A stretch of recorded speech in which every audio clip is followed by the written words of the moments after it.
आज हम बात करेंगे मंकी पॉक्स के बारे में। ये एक बीमारी है जो अभी काफ़ी चर्चा में है, जिसके बारे में लोग काफ़ी बात करें। तो आज हम बात करते हैं कि ये मंकी पॉक्स हमारे अंदर फैलता कैसे है, इसके क्या-क्या सिम्पटम्स देखने को मिलते हैं, इसका क्या ट्रीटमेंट है, इससे हम अपने आप को कैसे बचा सकते हैं और फिर इस होने के बाद हम क्या-क्या इसके लिए कर सकते हैं ताकि इसका स्प्रेड ना हो। तो बात करते हैं मंकी पॉक्स की। तो मंकी पॉक्स जो होता है एक वायरल डिज़ीज़ है, जो कि इसका जो वायरस होता है वो डबल स्टैंडर्ड डीएनए वायरस होता है। ये ऑर्थोपॉक्स वायरस का एक टाइप है एंड ये पॉक्स विरिडी फैमिली का मेंबर होता है। पॉक्स विरिडी वही फैमिली है जिसकी वजह से स्मॉल पॉक्स देखने को मिलता था। अब बात करते हैं डिजीज़ हो कैसे रही है। तो इस डिजीज़ के अंदर वायरस जूनोसिस देखने को मिलता है। वायरस जूनोसिस का मतलब होता है कि ये डिजीज़ एनिमल से ह्यूमन्स में जा रही है। अब कुछ एनिमल्स इसके लिए रेस्पॉन्सिबल होते हैं, उसमें हम बात करते हैं रैट्स की, स्क्वायरल्स की, मंकीज़ की। अब ये मंकी जो है मतलब बंदर, तो मोस्टली ये डिजीज़ है वो देखने को मिलता है कि ये मोस्टली ये डिजीज़ बंदरों से फैलने को मिल रही है। अब बात करते हैं कि इसका इंक्यूबेशन पीरियड क्या होता है। इंक्यूबेशन पीरियड वो टाइम होता है जिसके बाद अगर ये डिजीज़ किसी बंदे को हो जाएगी तो वहाँ पे उसके सिम्पटम्स देखने को मिलते हैं। तो नॉर्मली जो इसका इंक्यूबेशन पीरियड होता है वो 1 से 21 दिन का होता है। बट ये कुछ लोगों में 2 से 4 वीक तक भी देखने को मिल सकते हैं, 2 से 4 वीक तक भी उसके सिम्पटम्स देखने को मिल सकते हैं। तो ये कौन से पेशेंट होते हैं जिन पेशेंट की इम्यूनिटी काफ़ी कमज़ोर होती है। अब कमज़ोर इम्यूनिटी के मतलब उनके कोई या तो डायबिटीज़ बीमारी है या फिर हार्ट की कोई डिजीज़ है।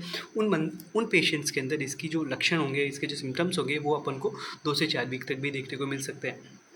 अब बात करते हैं कि नॉर्मली जो कोई बंदा अगर मंकी पॉक्स से एक्सपोज़ हुआ है, उसके वायरस से कोई किसी का एक्सपोज़र हुआ है, तो विदिन 7 डेज़ के अंदर उसके सिम्पटम्स हमको देखने को मिल जाते हैं। अब बात करते हैं इसके सिम्पटम्स क्या-क्या देखने को मिलते हैं। इसके सिम्पटम्स में जो फर्स्ट कॉमन है, क्योंकि ये वायरल डिजीज़ है, तो जो भी वायरस डिजीज़ जो अपने नॉर्मली एक वायरस डिजीज़ से हो सकता है, वायरल डिजीज़ से हो सकता है, वो सारे सिम्पटम्स हमको यहाँ देखने को मिलेंगे। तो पहला इसका मोस्ट कॉमन सिम्पटम हेडेक देखने को मिलेगा। दूसरा इसमें फीवर मतलब बुखार आना, वीकनेस कमज़ोरी रहना, स्वोलन नोड्स मतलब जो लिम्फ नोड्स होती है अपनी वो फूल जाती हैं, अपने शरीर में दर्द रहना, मसल सोरनेस का मतलब होता है कि अपनी जो मांसपेशियाँ होती हैं, अपनी जो मसल्स होती है उसके अंदर अपन को उसमें दर्द रहने को मिलता है। अब ये मोस्टली जैसे हम जो जिम वाले लोग होते हैं उनके अंदर ज़्यादा देखने को मिलता है कि जो ज़्यादा वर्कआउट कर लेते हैं उसके बाद उनकी मसल्स में दर्द रहता है।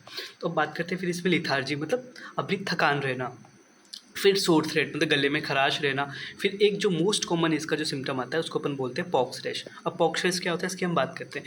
ये जो पॉक्स रैश होता है ये एक ब्लिस्टर टाइप का रैश होता है जो मोस्ट कॉमन सिम्पटम है इस बीमारी में। बट ये जो रैश होता है, ठीक, इसके अंदर क्या होता है काफ़ी ये ज़्यादा, इसमें बहुत ज़्यादा दर्द होता है, इसमें बहुत ज़्यादा खुजली होती है, सीवियर ईचिंग देखने को मिलती है। और जब ये पहले ब्लिस्टर की फॉर्म में होता है, फिर टाइम के साथ साथ ये क्रस्ट हो जाता है, मतलब इसमें एक पपड़ी टाइप का बन जाता है। अब ये इस टाइप का ये रैश होता है, यहाँ पर आपको देखने को मिल रहा होगा। इस जो छोटी ये बच्चा है इसके अंदर ये रैश देखने को मिल रही है। देखिए इस तरह का रैश है, ब्लिस्टर टाइप का रैश है। धीरे धीरे क्या होगा, ये पपड़ी बनेगी इसकी और ये फिर झड़ना स्टार्ट कर देता है। ठीक है।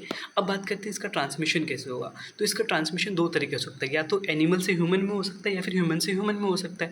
अब एनिमल से ह्यूमन में इसका जो ट्रांसमिशन होता है वो किस तरीके से होता है कि हमारा किसी एनिमल से, कोई इन्फेक्टेड एनिमल से हमारा डायरेक्ट कॉन्टैक्ट हो गया। ठीक है। अब इन्फेक्टेड एनिमल्स के डायरेक्ट कॉन्टैक्ट का मतलब हो गया कि हमारा उसके ब्लड से कॉन्टैक्ट हो गया, हमारे जो बंदर है उसमें कोई, मानिए बंदर से बात करते हैं तो बंदर के कोई स्किन में लीशन हो रखा था, हमने उस स्किन के लीशन के कॉन्टैक्ट में आ गए या फिर उसके बॉडी के फ्लूइड के कॉन्टैक्ट में आ गए। अब हम, ये कोई बंदर है, ठीक है, ये एक अपना बंदर है, ये इस बंदर से हमारे क्या हुआ कि ये जो बंदर था उसने किसी को काट लिया उसकी बाइट से, या फिर उसने किसी को स्क्रैच कर दिया, उसने निशान कर दिए, या फिर अब हम बात करते हैं कि जो जानवर होते हैं वो भी कभी छींकते हैं तो अपन उसकी स्नीज़ के कांटेक्ट में आ गए, तो वो बंदर इन्फेक्टेड था, हम उसकी स्नीज़ के कांटेक्ट में आए तो वहाँ से फिर क्या हुआ, हमारी भी डिजीज़ हो गई। अब बात करते हैं ह्यूमन से ह्यूमन मतलब इंसानों में इसका ट्रांसमिशन कैसे होता है, एक इंसान से दूसरे इंसान में बीमारी कैसे फैलती है। तो उसके लिए रिस्पॉन्सिबल है कि हम जो इन्फेक्टेड, जो ये से जो पर्सन इन्फेक्टेड है हम उसके रेस्पिरेटरी सिक्रीशन के कांटेक्ट में आ गए, मतलब उस बंदे ने छींका तो हम उसके कांटेक्ट में आ गए। हम उस बंदे के, जैसे हमने बात किया इसमें पॉक्स रैश का, तो इसके जो हाथ पे जो लीशन हो रखा था या फिर उसकी बॉडी पे जो लीशन हो रखा था हम उसके कांटेक्ट में आ गए, या फिर उस बंदे ने जो, जैसे हम बोलते हैं कॉन्टामिनेटेड ऑब्जेक्ट मतलब उस बंदे ने किसी चीज़ का ऑब्जेक्ट का यूज़ किया, मतलब किसी से हम बात करते हैं कि डोर्स का, किसी डोर की जो हैंडल होता है हमने उसका यूज़ कर लिया, या फिर वो उस बंदे ने छींका हुआ था तो हम उसके, जैसे उसने टेबल पे कोई छींका हुआ था तो हमने वहाँ पे उसकी स्नीज़ के कांटेक्ट में आ गए, तो वहाँ पे इस कॉन्टामिनेटेड ऑब्जेक्ट से भी डिजीज़ एक ह्यूमन से दूसरे ह्यूमन में फैल सकती है। अब जो मोस्ट ऑफ द केसेस जो देखने को मिल रहे हैं, जैसे इंडिया में तो इसके केसेस काफ़ी कम हैं, जो बाहर की कंट्रीज़ में इसके केसेस देखने को मिल रहे हैं, तो इसमें मोस्ट ऑफ द केसेस में क्या होता है, ह्यूमन टू ह्यूमन ट्रांसमिशन हो रहा है, एक इंसान से दूसरे इंसान में डिजीज़ देखने को मिल रही है। अब इसका क्या वजह है? इसका वजह है close skin to skin contact, मतलब स्किन टू स्किन कॉन्टैक्ट हो रहा है, उसकी वजह से ये डिजीज़ एक इंसान से दूसरे इंसान में देखने को मिल रही है। अब इसका जो मोस्ट कॉमन कॉज है, ये क्यों ऐसा हो रहा है, उसकी वजह है सेक्शुअल एक्टिविटी। सेक्शुअल एक्टिविटी किसके बीच में, एक इन्फेक्टेड आदमी से दूसरे इन्फेक्टेड आदमी में, अगर उन्होंने ऐसा कोई सेक्सुअल एक्टिविटी किया है एक आदमी से दूसरे आदमी में, ठीक है, तो उसके अंदर ये क्या हो रहा है, ये डिज़ीज़ देखने को ज़्यादा मिल रही है। अब बात करते हैं कि ये डिज़ीज़ हो गया, अब इसका डायग्नोसिस कैसे करेंगे, अब इसका डायग्नोसिस कैसे करेंगे। तो सबसे पहली बात है, अगर किसी बंदे को इसके सिम्टम्स देखने को मिले तो उसको सबसे पहले टेस्ट कराना चाहिए। अब टेस्ट कराना है तो उसके हम क्या क्या टेस्ट करेंगे, इसकी हम बात करते हैं। तो जैसे हमने कोविड के अंदर बात किया था कि उसके अंदर क्वारंटीन पीरियड होता था अपना 7 से 14 दिन का, तो इसका जो क्वारंटीन पीरियड है वो 21 दिन का है, ठीक है। तो अब इसकी स्क्रीनिंग कैसे हम करेंगे कि किसी बंदे को हो गया तो इसकी स्क्रीनिंग के लिए इसका एक पीसीआर टेस्ट होता है, जैसे वही सेम टेस्ट जो हम कोविड के टाइम में किया करते थे, PCR test for orthopox virus, क्योंकि इसी फैमिली से है ये, तो हम ऑर्थोपॉक्स वायरस का पीसीआर टेस्ट करेंगे स्क्रीनिंग के लिए, ताकि पता करेंगे इस बंदे को ये डिजीज़ है कि नहीं है। अब स्क्रीनिंग से अगर वो पॉजिटिव आ रहा है, स्क्रीनिंग टेस्ट अगर पॉजिटिव आ रहा है, पीसीआर टेस्ट पॉजिटिव आ रहा है, तो वहाँ पे फिर इसका कन्फर्मेटरी टेस्ट करते हैं कि पता करने के लिए कि हाँ ये मंकी पॉक्स ही है या फिर कुछ और है, तो उसके लिए अपन आरटी-पीसीआर करते हैं मंकी पॉक्स वायरस के लिए। यहाँ पे इसका क्या करते हैं, अपनी बॉडी में अंदर इसका जेनेटिक मटेरियल देखा जाता है मंकी पॉक्स वायरस का। अब इसके लिए जैसे हमने सैंपल लेंगे, ठीक है, इस डायग्नोसिस के लिए इसका सैंपल लेते हैं। सैंपल के लिए हम क्या कर सकते हैं, नाक से हम नेज़ोफेरिंक्स से इसका स्वैब ले सकते हैं। देखिए यहाँ पे जैसे इस लड़की से इसका स्वैब लिया जा रहा है, फिर हम उसके ब्लड से उसका कोई सैंपल ले सकते हैं, उसका यूरिन का सैंपल ले सकते हैं, या फिर जो हम पॉक्स रैश की बात कर रहे थे, ऊपर लीशन की बात कर रहे थे, उस लीशन से भी हम स्वैब लेके और पता कर सकते हैं मंकी पॉक्स का डीएनए इसके शरीर में है या नहीं है। अब बात करते हैं इसकी ट्रीटमेंट की। ये बीमारी होगी, डायग्नोस कर लिया हमने, आरटी-पीसीआर से वो चीज़ पॉजिटिव आ रही है। अब बात करते हैं इसका ट्रीटमेंट क्या है। तो इसके ट्रीटमेंट के लिए हम बात करें तो अभी तक, आज तक इसका कोई भी ट्रीटमेंट नहीं है, ठीक है। इसका नो सच ट्रीटमेंट, इसका सिर्फ सपोर्टिव एंड सिम्प्टोमेटिक ट्रीटमेंट है। सपोर्टिव एंड सिम्प्टोमेटिक ट्रीटमेंट का मतलब ये होता है कि इसको जो जो सिम्टम्स आ रहे हैं, उसको बुखार आ रहा है तो हम उसका ट्रीटमेंट दे सकते हैं, उसके अगर बॉडी में दर्द हो रहा है तो हम उसका ट्रीटमेंट दे सकते हैं। तो अब इसके लिए क्या कर सकते हैं हम, जैसे उसके बॉडी के अंदर लीशंस हो रखे हैं, ठीक है, तो उसके लिए अपन एंटीसेप्टिक लिक्विड का यूज़ कर सकते हैं। वहाँ पे अपन एंटीसेप्टिक लिक्विड से उसके जो लीशंस हैं हम उनको साफ़ कर सकते हैं, या फिर उस बंदे को हम एंटीबायोटिक दे सकते हैं। नॉर्मली जो एंटीबायोटिक अपन दे सकते हैं कि उसके फर्दर कोई इन्फेक्शन, आगे इन्फेक्शन ना हो। हम जो उसके जहाँ पे जो लीशन हो रहे हैं अपन उसकी ड्रेसिंग कर सकते हैं। फिर जो नॉर्मली एक चीज़ आती है जो काफ़ी इसके लिए यूज़फुल है, उसको बोलते हैं हम सिट्स बाथ। सिट्स बाथ का मतलब ये सिट्स बाथ ऐसा होता है, मतलब जिन बंदों के अंदर एनल कैंसर देखने को, सॉरी, एनल अल्सर देखने को मिलता है, उनके लिए सिट्स बाथ ये काफ़ी हेल्पफुल रहती है। एनल अल्सर मतलब अपने जो एनल कैनाल है उसके अंदर अल्सर हो जाते हैं, तो वहाँ पे ये देखिए यहाँ पे ऐसे इसमें गर्म पानी होता है, एक टब के अंदर गर्म पानी होता है, उसमें ये ऐसे बैठ जाते हैं, तो वहाँ पे उसको काफ़ी रिलीफ मिलता है। और फिर अब इस जो ये बीमारी है मंकी पॉक्स, इसके अंदर डिहाइड्रेशन, बॉडी के अंदर पानी की बहुत ज़्यादा कमी हो जाती है, तो उस कमी को पूरा करने के लिए हम अपना वाटर इनटेक बढ़ा देते हैं, वाटर इनटेक को बढ़ा देते हैं। फिर अब इसके अंदर हमने बात किया कि कमज़ोरी देखने को मिल रही है, तो हमको अपने वीकनेस को दूर करने के लिए बैलेंस डाइट लेना चाहिए, मतलब अच्छा खाना खाना चाहिए, तो उससे बीमारी हमको, मतलब कमज़ोरी से फ़ायदा मिलेगा। अब बात करते हैं, सारा कुछ हो गया, हमने बात कर लिया इसका, तो अब बात करते हैं इसका प्रिवेंशन कैसे हो सकता है, इस बीमारी से हम अपने आप को कैसे बचा सकते हैं। तो जैसा हमने कोविड टाइम में किया था उसी तरीके से, क्योंकि साफ़ सफाई में काफ़ी ज़्यादा, मतलब बहुत सारी बीमारियाँ होती हैं जो फैलती नहीं है, तो सबसे पहले बात आती है हैंड हाइजीन, मतलब अपने आपका हाथों की साफ़ सफाई वगैरह ये सब चीज़ें रखनी है।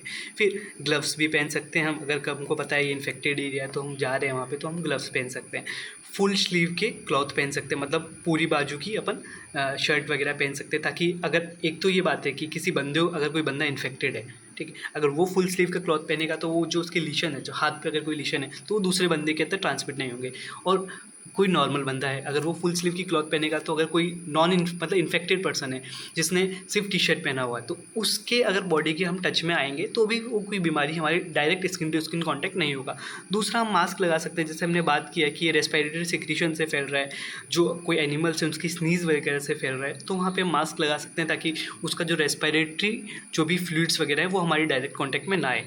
फिर मोस्ट कॉमन आइसोलेशन, अगर किसी बंदे को अगर ये बीमारी उसको लग रहा है, उसके अंदर सिम्टम्स आने को मिल रहे हैं, तो वो आइसोलेशन में जा सकता है। जैसे हमने क्वारंटीन पीरियड की बात करी, 1 से 21 दिन इसका है। फिर ऑब्जर्वेशन में रह सकते हैं। अगर किसी बंदे को अगर लग रहा है कि हमारे सिम्टम्स है, उसने आरटीपीसीआर के लिए अप्लाई किया हुआ है, तो जब तक उसका टेस्ट नहीं आता है तब तक डॉक्टर के ऑब्जर्वेशन में रह सकता है। अगर उसको कोई डिजीज़ हो भी गई है तो वहाँ पे भी वो डॉक्टर के ऑब्जर्वेशन में रह सकता है। अब बात करते हैं जो सबसे इम्पॉर्टेंट बात जिसके बारे में हम सब मतलब पता करना चाह रहे हैं कि ये इंडिया में क्या है। तो 2024 के अंदर 2024 में इसका केस देखने को मिला कहाँ पे, केरला में। अब बात करते हैं क्योंकि कोस्टल एरिया है तो नॉर्मली जो भी डिजीज़ेज़ आती हैं वो सबसे पहले कोस्टल एरियाज़ में आती हैं, क्योंकि लोग वहाँ पे ज़्यादा ट्रैवल करते हैं, अलग अलग कंट्रीज़ से आते हैं। बट इतना कि 2022 से लेके 2024 तक अभी तक सिर्फ इसके 30 केसेस देखने को मिले इंडिया में। इसलिए हमको ज़्यादा कोई पैनिक करने की ज़रूरत नहीं है। बस यही है कि जैसे हमने कोविड टाइम में किया था कि सबसे पहले प्रिवेंशन इज़ बेटर, तो हमको अपने आप को बचाव इसके करने चाहिए कि डिज़ीज़ आगे ना फैले। अब हम बात करते हैं कि कोई बंदा अगर हमारे पास आ रहा है, कोई पेशेंट हमारे पास आ रहा है, तो इस डिज़ीज़ के साथ आ रहा है, मतलब मंकी पॉक्स के उसके सिम्टम्स के साथ आ रहा है, तो उस तरह के सिम्टम्स बाकी किस किस डिज़ीज़ में देखने को मिल सकते हैं। तो सबसे पहले वही चिकन पॉक्स के अंदर भी मोस्ट ऑफ द टाइम अपन को मंकी पॉक्स जैसे सिम्टम्स देखने को मिलते हैं। फिर मीज़ल्स जिसको अपन खसरा बोलते हैं, उसके अंदर भी यही होता है। फिर जो बैक्टीरिया की कोई स्किन इन्फेक्शन होता है, कोई बैक्टीरियल डिजीज़ की वजह से स्किन इन्फेक्शन है, तो वो भी मंकी पॉक्स जैसा ही उसके अंदर सिम्टम्स आने को मिलते हैं। फिर स्कैबीज़ की हम बात करते हैं, सिफिलीज़ में भी ऐसा ही होता है। फिर कोई भी उसको कोई ड्रग एलर्जी हो गया तो उसके अंदर भी ऐसा देखने को मिलता है। अब बात करते हैं इसके क्या क्या कॉम्प्लिकेशंस आ सकते हैं। अगर किसी बंदे को मंकी पॉक्स हो गया, उसने अगर इसका ट्रीटमेंट ठीक से नहीं लिया तो उसको क्या क्या कॉम्प्लिकेशंस आ सकते हैं। सबसे पहले इसका मोस्ट कॉमन कॉम्प्लिकेशन है निमोनिया। निमोनिया मतलब लंग्स के अंदर जो पानी भर जाता है, नॉर्मल भाषा में जो अपन बोलते हैं वो। फिर सेप्सिस हो सकता है, उसके ब्लड में इन्फेक्शन हो सकता है। फिर एनसेफेलाइटिस देखने को मिल सकता है। एनसेफेलाइटिस मतलब ब्रेन में इन्फेक्शन। अब ब्रेन में अगर इन्फेक्शन होगा तो वो बंदा कैसे अनकॉन्शियस हो जाएगा, ठीक है, उसको बेहोशी से आने लगे, उसको सीजर्स आने लगेंगे, मतलब मिर्गी के दौरे पड़ सकते हैं। फिर मायोकार्डाइटिस हो सकता है। मायोकार्डाइटिस मतलब हार्ट के अंदर अपने इन्फेक्शन हो सकता है। फिर यूरिथ्राइटिस हो सकता है, जो अपनी यूरिथ्रा होती है, सीधा सीधा है कि यूरिथ्राइटिस हो सकता है। यूरिथ्राइटिस में मतलब अपन जब टॉयलेट अगर कोई पेशाब करेगा तो उसको उसमें जलन आ सकती है, जलन में उसको फील होगी, उसको पेशाब करते वक्त दर्द हो सकता है। फिर हम बात करते हैं इसके अंदर प्रोकेक्टाइटिस हो सकता है। प्रोकेक्टाइटिस का मतलब होता है कि यहाँ पे जब हम बात करते हैं ये डिज़ीज़ मतलब ये काफ़ी इसका कॉम्प्लिकेशन है। ये ऐसा नहीं है कि हर किसी में देखने को मिलेगा, ये कुछ ही लोगों में देखने को मिलता है।